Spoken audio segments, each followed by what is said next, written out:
Well, it was a lot of pressure. I mean, this is for Ray Mendoza. This is probably one of the most traumatic experiences of his career. He definitely has experienced similar combat before, but never on the scale. He's told me never on the scale like what happened. So to tell us such a personal story like his, such a traumatic one, we wanted to do it right. I wanted to do it right. I wanted to give him his justice that he deserved.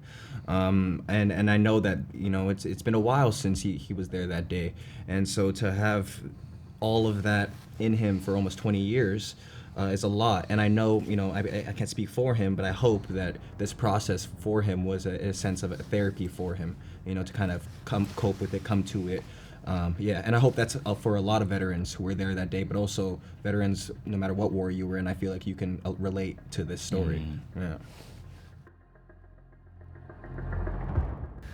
I was really excited whenever I met Alex and Ray, and they told me about, this script before I even read it, and told me the kind of requirement and the commitment that I was going to take. And when I found out I was doing it with all the guys that we did it with, I was just so excited. And we had a 3-week boot camp in London before we filmed for 5 weeks, and there's personal reasons to why everyone does a specific project, and there were so many reasons to do this, and honoring Ray and his story so his best friend could see what happened to him. With Alex Garland and with the incredible cast, and for me personally, my dad was in the Army for 24 years, so and did 5 tours, so and part of kind of maybe being a part of something that could maybe, make him feel seen, I guess, in some sort of way. But it was just, it was the best experience being with these guys and getting close and staying close, really. Yeah, I was really lucky to be part of War Machine, which I think is probably kind of more of a satire and more kind of political, and certainly kind of critiques the sort of politics of war.